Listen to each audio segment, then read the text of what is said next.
Agro e prosa, apresentação Divino Ronaldo. O meu entrevistado de hoje é Pedro Burnier, diretor do Programa de Agropecuária da Amigos da Terra Amazônia Brasileira. E o tema da nossa entrevista será Projeto de Rastreabilidade Individual na Pecuária. Pedro, seja muito bem-vindo, é um prazer falar com você. Muito obrigado por aceitar o nosso convite. Obrigado, Divino. Meu amigo, nós vamos falar um pouquinho de COPs, de eventos internacionais, de trabalhos que a Amigos da Terra Amazônia Brasileira realizou no ano passado. Antes, vamos contextualizar quem é a Amigos da Terra Amazônia Brasileira. A Amigos da Terra é uma ONG que trabalha há 30 anos no Brasil, principalmente questão da conservação da Amazônia em especial, mas dos outros biomas também. E a gente vem trabalhando durante esse tempo exatamente na tentativa de obter cadeias livres de desmatamento, exatamente para contribuir com uma redução de emissão e com a preservação da natureza no Brasil. Ao longo desses 30 anos, Pedro, vocês viram muitos avanços? Sim, nós vimos muitos avanços, tivemos vários desafios, né? Mas a gente acredita que a gente está conseguindo, principalmente no caso, nosso foco tem sido a cadeia da pecuária, que é um dos grandes drivers, né? Um dos grandes ocasionadores de desmatamento na agropecuária brasileira, né? E a gente tem conseguido, de alguma forma, coibir esse avanço de desmatamento no bioma amazônico. Eu participei de um evento em Mato Grosso, recentemente, agora em novembro do ano passado, e uma das perguntas que eu fiz lá, vou fazer para você agora, é possível uma convivência pacífica da pecuária e a floresta? Sim, é possível. Principalmente hoje com tecnologias novas, né? Você, na verdade, consegue fazer uma melhor intensificação da pecuária numa determinada área, então com isso você não tem que avançar e fazer desmatamento, né? Isso a gente vê na prática, até o próprio programa de pecuária de baixo carbono, que você cada vez tenta fazer a convivência do animal com, enfim, com árvores, ou até mesmo com bom manejo de pastagem, você consegue ter uma lotação maior, e com isso você não precisa de avançar e abrir novas áreas para poder criar o animal. Pedro, quais foram os principais resultados alcançados pela Amigos da Terra Amazônia Brasileira durante a participação na COP16 de Biodiversidade e também na COP29 no Azerbaijão? A COP16 de Biodiversidade, a gente foi basicamente convidado para fazer a apresentação de um projeto piloto que a gente está fazendo no Pará, exatamente de identificação de animal, né? E também com análise da UDR para esse projeto lá no Pará. Então, foi uma oportunidade boa para a gente trocar ideia com outros países, né, que estavam lá presentes, e para mostrar os avanços que a gente está conseguindo na identificação do individual do animal dentro do novo programa, ou do novo decreto estabelecido pelo governo do Pará, em que em 2 anos todo rebanho tem que ser identificado individualmente, né? Então, isso foi uma oportunidade de a gente trocar ideia, mostrar o que a gente está fazendo, e que, na verdade, é a tendência futura aqui no Brasil, você ter a identificação de todo o rebanho. Aliás, Pedro, esse projeto de rastreabilidade individual no Pará, ele tem sido apontado assim como modelo para as diretrizes europeias, né? Quais são os principais desafios na implementação desse projeto? Eu acho que aí, primeiro, só estabelecer que no Pará, o Estado ainda não pode exportar carne para a Europa, tá? Mas pode o couro. Mas o projeto que a gente está querendo fazer é exatamente fazer um desenho do que tem que ser feito, como é que a gente comunica para o produtor quais são as diretrizes europeias para, na verdade, quando puder exportar carne, o Pará já estaria pronto para isso. O desafio, na verdade, realmente é engajar o produtor, mostrar a importância dele fazer a identificação do animal, até mesmo para você conseguir monitorar o animal até na primeira fazenda, na produção de bezerro. Porque, basicamente, na diretriz europeia, você precisa de ter o desmatamento da cadeia como um todo. E isso é um desafio, porque muitas vezes os produtores não estão acostumados a fazer esse trabalho de identificação. Para você ter uma ideia, apenas 4% do rebanho brasileiro tem identificação do animal. E agora é um desafio a gente conseguir, nesse prazo estabelecido pelo governo do Pará, né, de ter o máximo de produtores com a identificação animal. Por que a escolha do Pará? Não seria mais fácil ter esse projeto em um estado que já está habilitado a exportar carne para a Europa? Pois é, mas aí nós aproveitamos exatamente, como se fala, até como se fosse um estímulo para que o produtor se identifique. Porque quando você tem o decreto do Estado, isso vira lei. Aí o produtor, na verdade, o que a gente está oferecendo para ele é uma oportunidade para ele fazer a identificação do animal, considerando que nesse prazo de 2 anos ele, de qualquer maneira, vai ter que fazer. Além do mais, lá no Pará, você tem frigoríficos que estão bastante engajados com essa causa socioambiental, com a questão do ESG. Então, esses frigoríficos, eles têm uma facilidade de engajar com seus produtores e aí pedir para que eles façam essa identificação dos animais. Lá no Pará, eu diria que sim, pelo menos os próprios 4, 5, 8 frigoríficos, eles têm total capacidade de realmente fazer esse projeto. A gente começa o projeto de identificação abordando o frigorífico e depois disso a gente chega no fornecedor direto do frigorífico para poder fazer a identificação e em seguida a gente chega até os indiretos, né? Então, eu acho que existe aí um bom envolvimento do frigorífico para poder auxiliar o produtor a fazer a identificação do animal. O Ministério da Agricultura e Pecuária apresentou em dezembro o Plano Nacional de Identificação Individual de Bovinos e Búfalos. Eu lembro que uma fala do ministro Fávaro, ele disse que isso não vai trazer custos adicionais aos pecuaristas. Eu gostaria que você comentasse esse plano apresentado e essa fala do ministro. Bom, esse plano do governo federal, né, foi lançado, enfim, no final de dezembro, e eu acho que ele tem o desafio de envolver principalmente os pequenos produtores, né? Na verdade, assim, em algum momento o pequeno produtor tem que ser auxiliado, tanto que no próprio projeto do Pará existe essa preocupação, existe o próprio governo do Pará auxiliando a custear. Eu acho que custo tem, porque querendo ou não, você, na verdade, você tem que comprar o brinco, você tem que ter a mão de obra para colocar o brinco. Agora, a identificação individual, ela é muito positiva para o produtor, porque além de você utilizar ela por questões sanitárias, você também auxilia na gestão da fazenda. O produtor, quando ele tem a identificação do animal, ele consegue fazer o controle do ganho de peso do animal a cada mudança de área ou de pasto que ele tem na fazenda. Então, com isso, ele consegue, na verdade, ter uma produtividade maior, né?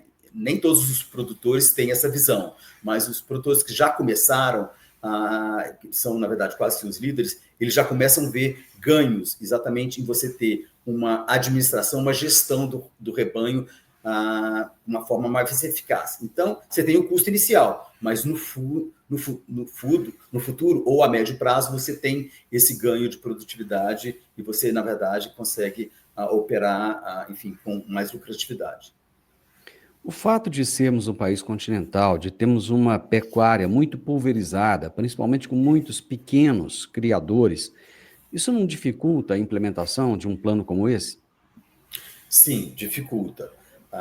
Então, acho que é por isso mesmo que o próprio plano que o governo colocou, ele primeiro, enfim, ele tem que ter um sistema funcionando de forma redonda, né? Quer dizer, funcionando bem, por isso que ele estabelece que são pelo menos 2 anos para que isso aconteça, e depois ele vai escalando, colocando diferentes áreas geográficas para serem, enfim, para fazerem parte do programa, né? Mas esse programa ele vem muito para atender também a demanda internacional, né? Você tem mercados como China e Rússia, que são grandes importadores, eles cada vez mais exigem a rastreabilidade, até mesmo por questões fitossanitárias, por questões de segurança do alimento, né? Em você ter uma rastreabilidade. Então, assim, é demanda de mercado. Então, em função disso, veio esse plano e o prazo total do plano nacional ele está em torno de 8 anos, né? Então, espero que seja factível. E, de novo, a gente só tem 4% do rebanho. É um desafio, mas eu acho que é uma tendência que não tem mais retorno, até mesmo por questão de exigência dos mercados. A maior parte da carne que produzimos é consumida no mercado interno. O nosso consumidor do Brasil, ele já exige essa rastreabilidade ou é uma exigência apenas desse mercado externo?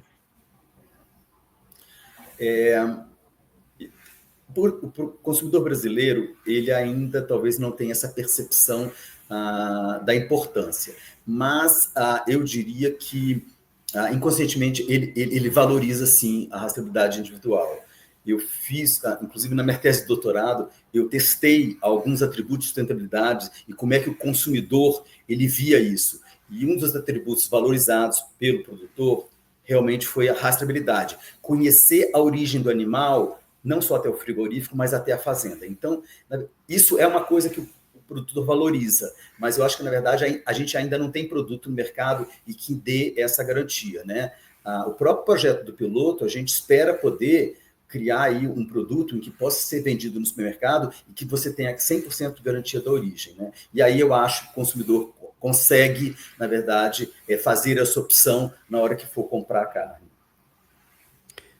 Como é que a plataforma Siga o Rastro contribui para informar os consumidores sobre escolhas responsáveis e quais são os principais impactos esperados dessa iniciativa? Divino, você falhou. Você pode repetir a pergunta? Sim, perfeito. Como é que a plataforma Siga o Rastro contribui para informar os consumidores sobre as escolhas responsáveis? Tá. Essa plataforma, ela foi lançada no ano passado, né? Realmente é uma plataforma bem interessante, porque ele tenta trazer para o consumidor final uma linguagem bem acessível, o que é, quais são as questões das emissões, como é a questão do desmatamento, qual que é a relação entre a pecuária e as emissões, e com isso o produtor também consegue ter um pouco de conhecimento quais são as opções, quais são as carnes que estão no mercado em que ele pode consumir, sabendo que existe essa preocupação, né? Então, eu acho que é um canal bem informativo, e é o que falta. O consumidor realmente, hoje em dia, ele ainda tem poucas opções de compra de produto em que você facilite essa escolha de um produto sabendo a origem e de uma região em que não tenha desmatamento. Quais são as tecnologias, Pedro, que estão sendo utilizadas para atender às demandas internacionais em relação à rastreabilidade na cadeia da carne brasileira? Bom, hoje em dia, exatamente como a gente não tem um rebanho com rastreabilidade individual, você não consegue fazer o controle do animal em todo o movimento dele, tem utilizado bastante a questão de você fazer uma análise cruzando o GTA, que é a Guia de Transporte Animal, com o CAR, que é, digamos assim, o raio-x da posição ambiental da fazenda. Então, existem tecnologias, basicamente, que seriam plataformas em que o frigorífico consegue fazer uma análise de como o rebanho está sendo movimentado de uma fazenda para outra e se esse animal que chega até o frigorífico, se ele vem de área em conformidade. Então, isso na verdade, são instrumentos para melhorar o monitoramento da cadeia e você saber a origem do animal.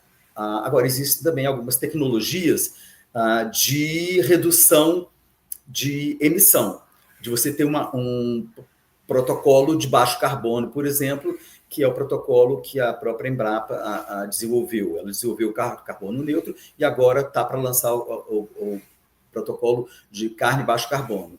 Esse protocolo é interessante porque, basicamente, ele trabalha com as boas práticas, com bom manejo do pasto, né? E com isso, o produtor ele produz um animal e consegue abater esse animal com menor idade, né, até 30 meses, e você, na verdade, você vai estar produzindo uma carne com menor produção de gases dentro daquela área, dentro daquele hectare. Né? Você produz mais quilos de carne com menor emissão. Isso, basicamente, são as boas práticas, né? Você tem um bom manejo de pastagem. E isso, eu acho que, na verdade, vai ser um protocolo que deve ter uma boa aceitação no mercado. Durante o evento de Baku, Pedro, foi citado o TAC, que é o termo de ajustamento de conduta da carne, para coibir o desmatamento, né? Como um instrumento para ajudar a coibir esse desmatamento. Como é que vocês aí da Amigos da Terra avaliam a eficácia desse instrumento? Aliás, até eu gostaria, se possível, que você explicasse o que é esse TAC e como é que ele funciona. Tá. O TAC é o termo de ajuste de conduta que a gente chama, né?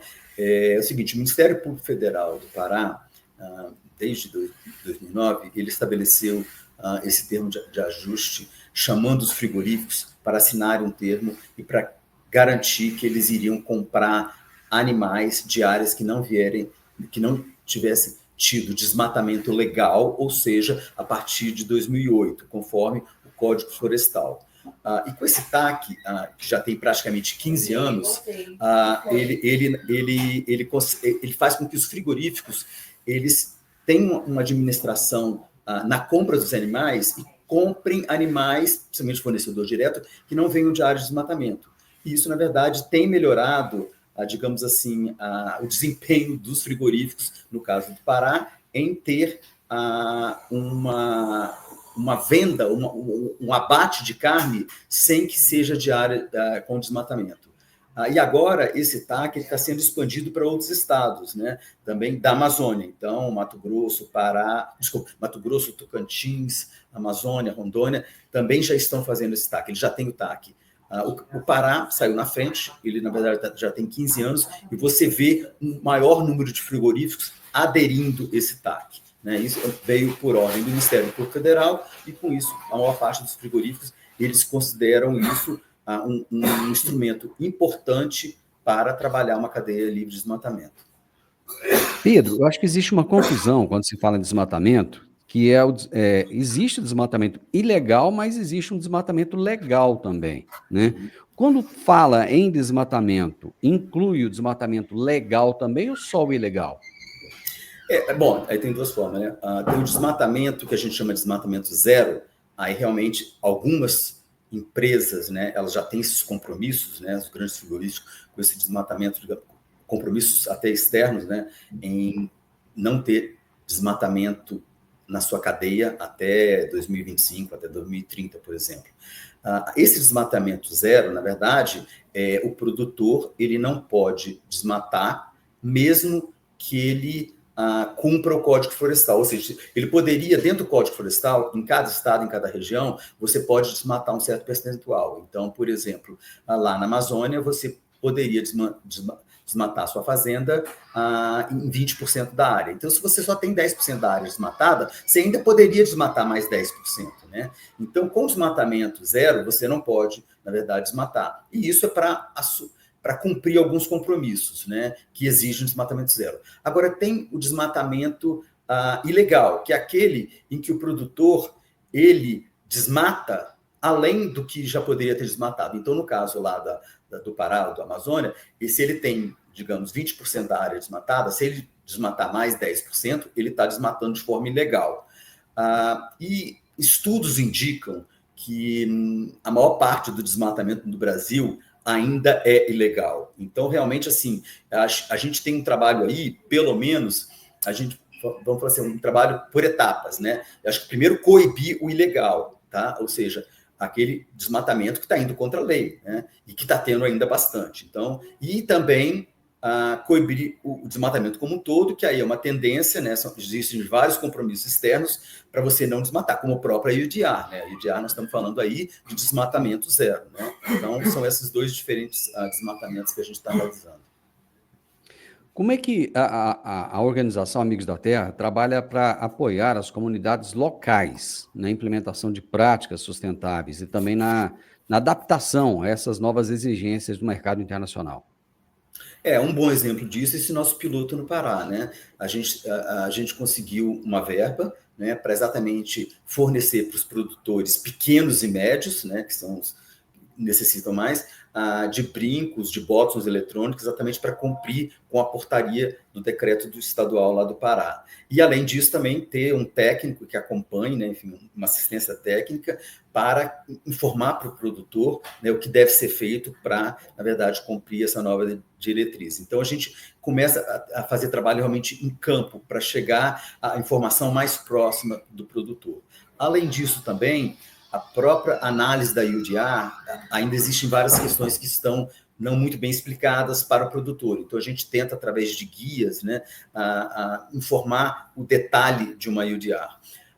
O Amigos da Terra também, ela já fez 2 publicações simples para o pequeno produtor. Uma é uma publicação que é uma cartilha com história em quadrinho e com as normas do Código Florestal, para demonstrando para o pecuarista o que ele tem que fazer para cumprir o Código Florestal. E uma outra, na verdade, recentemente, é essa da pecuária de baixo carbono, que a gente traduziu esse protocolo, esses requisitos de como fazer uma pecuária de baixo carbono, que está sendo enviado aos produtores que farão parte desse projeto. Quais são os próximos passos agora, Pedro, da Amigos da Terra, para ampliar ainda mais essa adoção de práticas sustentáveis no setor agropecuário? Conforme eu disse anteriormente, né, é um país continental, uma pecuária gigantesca, mas pulverizada. Quais são os próximos passos? Bom, eu acho que, primeiro, a gente continua dando força para o TAC. A gente faz parte do Comitê de Apoio do TAC, do Ministério Público Federal. O desafio agora é expandir para os outros estados, né? Aliás, já está expandido, mas, na verdade, assim, é para fazer com que os outros estados tenham um TAC tão robusto quanto o do Pará, né? Esse é o nosso trabalho para os próximos, pelo menos 2 ou 3 anos. Além disso, eu acho que, através de pilotos de rastreabilidade, como a gente está fazendo rastreabilidade individual, promover para que o produtor ele identifique seus animais ou que ele, na verdade, conheça a origem dos animais. Porque uma coisa aqui também que eu esqueci de falar, a grande parte do desmatamento na Amazônia, ele vem das propriedades indiretas, fornecedor indireto, que é o produtor de bezerro, digamos. Mais de 50% do desmatamento ocorre nessas propriedades. E, por causa disso, Amigos da Terra está há 10 anos no GTFI, que é um grupo de trabalho que envolve aí frigoríficos, varejistas, produtores, para estabelecer metodologias, não só isso, mas também metodologias, instrumentos de controle da rastreabilidade até a produção do bezerro, né? Então, esse é um trabalho também que a gente tem que dar continuidade, porque a rastreabilidade, o monitoramento indireto, é muito importante para que você tenha uma cadeia toda sem desmatamento. O próprio Ministério Público Federal já está também incorporando alguma parte dessa análise de fornecedores indiretos no TAC em curto prazo. Essas são algumas ações que a gente está... Nós sabemos da deficiência que o Brasil tem em relação à comunicação das práticas de pecuária, né, e de agricultura, de uma forma geral. Quais são as expectativas para futuras participações de vocês em eventos internacionais de relevância e de que maneira essas ações podem contribuir nessa comunicação para fora, mostrando que a gente está buscando cada dia mais ser sustentável? A gente está tentando... todos esses projetos que a gente faz, principalmente quando você fala em pilotos, a gente tem um elemento que é importante, que a gente fala que é a tal da visibilidade. O que é? A gente produzir vídeo, produzir cartilha, fazer workshop, ter reunião com os produtores e depois comunicar. Então, isso é uma forma que a gente consegue comunicar tanto nacionalmente como também internacionalmente, né? A própria COP vai ser uma oportunidade, né? Quer dizer, a gente espera nessa COP poder demonstrar o que a gente vem fazendo, né? Na COP de Baku já foi demonstrado o início do nosso trabalho, mas agora eu acho que existe aí essa grande expectativa de que em Belém, né, você ter toda a comunidade internacional no Brasil, na Amazônia, vai ser mais fácil a gente mostrar o que realmente está sendo feito naquela região.